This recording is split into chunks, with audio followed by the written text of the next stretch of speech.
In today's video, we are going to ask the question, will a CDV-700 Geiger counter work with a late model scintillation detector? What we have here to test this out is a regular CDV-700 Geiger counter made by Lionel Electronics. We also have a baby bin alarm clock from the late 1940s, early 1950s. It has a radium face on it. And shown here is a Bicron scintillation detector. In case anybody is wondering, the 670 volts that I have listed here on the scintillation detector is specific to gamma spectroscopy. However, these scintillation detectors operate well into the 900 volt range, which is also the same output as the CDV-700. Okay, so before we hook up the scintillation detector, let's go ahead and test the baby bin with the regular Geiger tube on the CDV-700. Okay, and as you can see, it responds accordingly. Okay, so let's go ahead and disconnect the Geiger tube and connect the scintillation detector.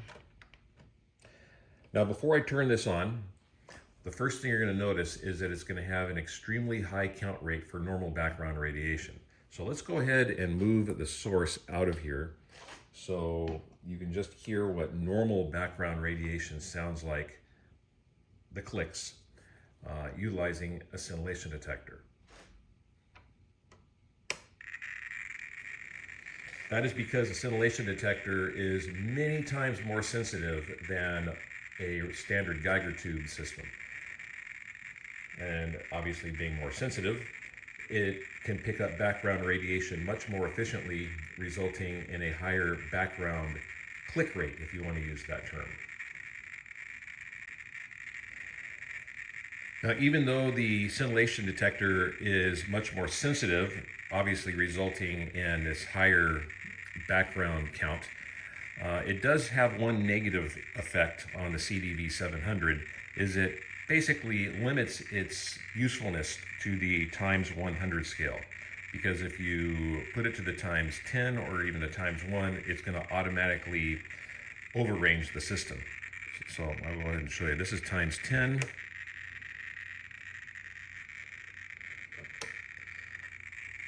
Let it resettle. And it's going to do it even faster on the times 1.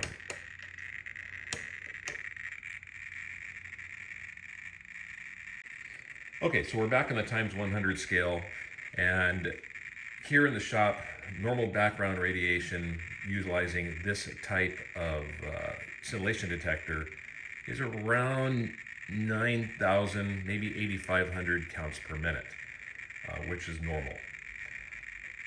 Now, let's go ahead and introduce the baby bin. You can see the count is already going up just from sitting over there. So let's go ahead and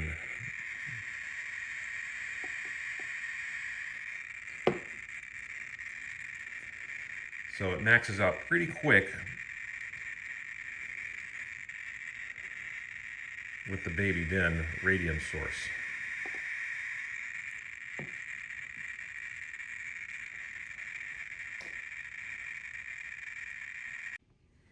Okay, so the baby bin is a moderately spicy radioactive item for the purposes of this test. But what about something that's really low level radioactive, like a standard smoke detector? So briefly, I'll just point out, smoke detectors contain americium-241, which is an isotope that is generated within a nuclear reactor. And they have been used in smoke detectors for many years, well over 50, possibly 60 years. And so this is a modern smoke detector. You can still buy this exact model at Lowe's or Home Depot. And basically what you got here, on this side is a speaker, and over on this side is where the source is. The source, again, is extremely low level, and you cannot detect the gamma radiation from this source at all, or at least very easily, because it is so low level. But what it does put out is a lot of alpha particles, but alpha particles only travel about an inch. But the alpha particles in this case are striking a metallic shield. And what happens when the alpha particles strike the metallic shield, it puts out a secondary form of X radiation known as braking radiation.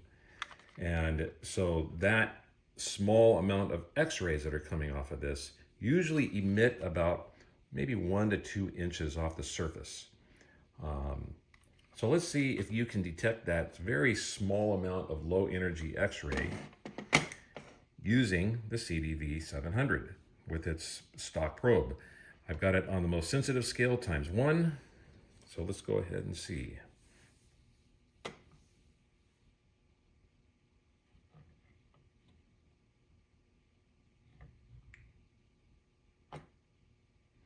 There's absolutely nothing. You cannot detect this at all.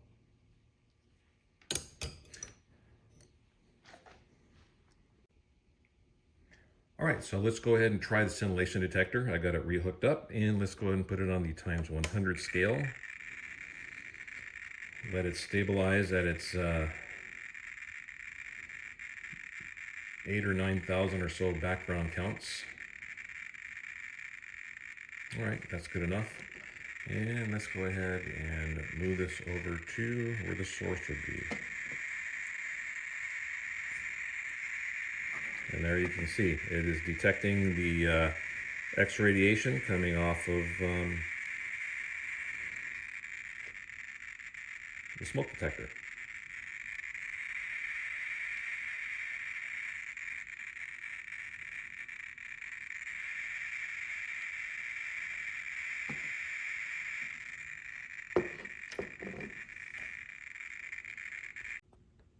So it's pretty evident that the scintillation system is distinctly superior to the Geiger tube when it comes to trying to detect extremely small gamma sources or X-ray sources. But what are the trade-offs? Well, the most significant trade-off is the fact that we can't use the ×10 or the ×1 scale on the CDV-700. So what can we do to make it so we can use the ×10 and the ×1 scale? Well, in that case, you want to have a scintillation detector that isn't as sensitive as the sodium iodide type or the cesium iodide type. Either one are very, very sensitive detectors. So they have a scintillation system that uses plastic detector crystals at the end of the photomultiplier tube.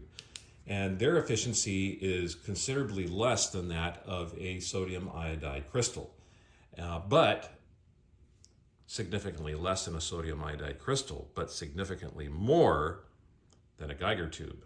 So it's kind of like the Goldilocks zone when it comes to hooking something like this up to a CDV-700.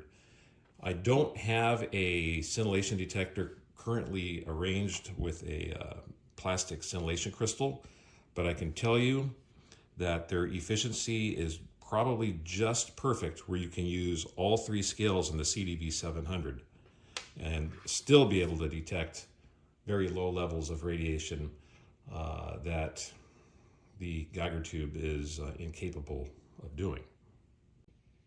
So how much do these things cost? Well, that all depends. If you make one yourself, and I will put together a video showing how to make one of these things, it's actually very easy. It's just a matter of, if you're good with wrapping electrical tape and manipulating aluminum foil, you can make one of these things. They're really simple. And again, I'll make a video about that a little bit later on. But if you were to buy one of these things, you're gonna probably pay a couple of $100 for the scintillation probe. Most likely this thing is going to exceed the cost of the CDV-700 itself. So there's some things to weigh if you want to go that direction. If you want to have one with a plastic detection crystal, there are people on eBay, some actually very good sellers that have some plastic detection crystal scintillation detectors up for sale for a pretty decent price. Considerably less than what you'd pay for a sodium iodide system like this. So before you go out looking for one of these scintillation detectors to hook up to your CDV-700, it's important to note that I have yet to test this with other models of CDV-700 or manufacturers. It works obviously with the Lionel Electronics, but I don't know if it works with the Victorine or any of the other manufacturers that assembled the CDV-700. There's quite a few out there, but it definitely works with the Lionel. The other question is, will other manufacturers of scintillation detectors outside of Bicron work with the Lionel Electronics CDV-700? And I can't answer that either.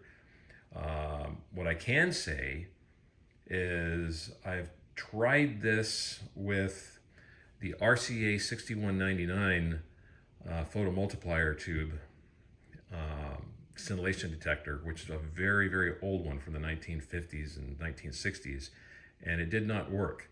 That doesn't mean the tube is incompatible, but the dynode chain and some of the electronics might not be compatible with the CDV-700.